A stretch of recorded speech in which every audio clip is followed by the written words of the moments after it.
უკრაინა შეერთებული შტატების შეთავაზებულ სამშვიდობო გეგმას დათანხმდა.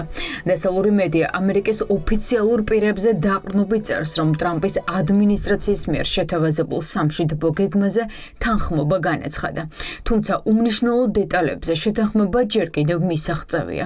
ინფორმაცია ჯერ ოფიციალურად არც უკრაინული და არც ამერიკული მხარე არ ადასტურებს. Сьогодні наша делегація повернулася з Женеви після переговорів. დღეს ჩვენი დელეგაცია ჟენევიდან დაბრუნდა ამერიკულ მხარესთან და ევროპულ პარტნიორებთან მოლაპარაკებების შემდეგ.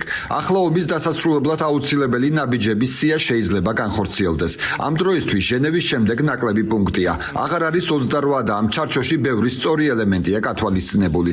მე მგრძნობიარე საკითხებს პრეზიდენტ ტრამპთან განვიხილავ. ტრამპის 28 პუნქტიანი გეგმა აღარ არსებობს. შტატებისა და უკრაინის დელეგაციებმა ახალი 19 პუნქტიანი სამშვიდობო გეგმის პროექტი შეიმუშავეს.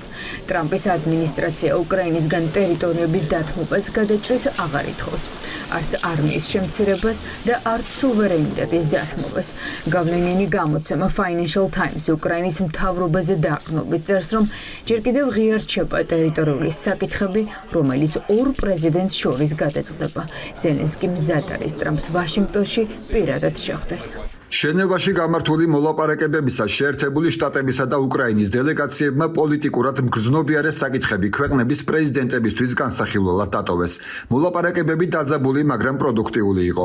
სრულიად შეცვლილი გეგმის პროექტის მიმართ ორივე მხარე დადებითად არის განწყობილი. თავდაპირველი ვერსიიდან ძალიან ცოტა რამ არის დარჩენილი. თანხმედრის მყარი ძირითადი ნაწილი შევიმუშავეთ და არის რამდენიმე საკითხი, რომელზეც კომპრომისზე წასვლა შეგვიძლია. დანარჩენზე ხელმძღვანელობის მიერ გადაწყვეტილების მიღება იქნება საჭირო.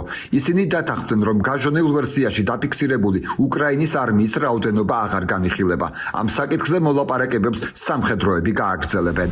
და რა წერია ახალ სამშვიდობო დოკუმენტში, რომელიც პუტინის რეჟიმს უკვე არ მოსწონს. დოკუმენტიდან გაქრა ჩანაწერი უარი ნატოზე.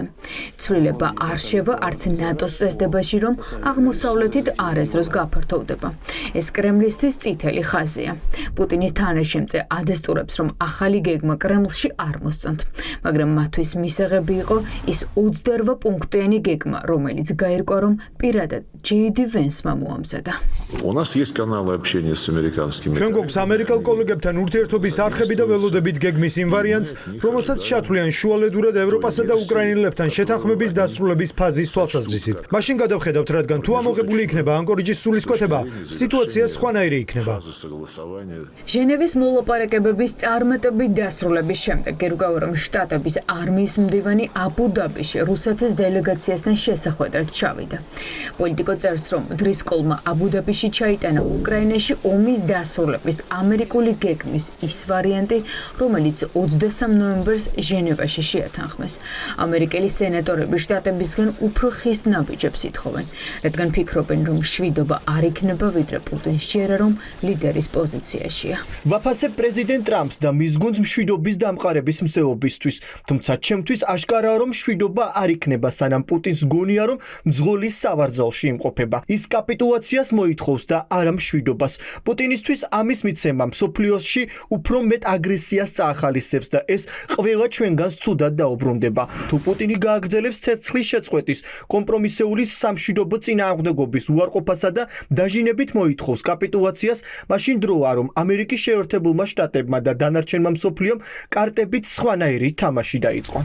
პრაქტიკულად მოშლილია უკრაინისთვის დაწესებული ვადაც 27 ნოემბერი. ჟენევის მოლაპარაკებებმა და ახალმა სამშვიდობო დოკუმენტმა აჩვენა, რომ თარიღმა ძალა დაკარგა.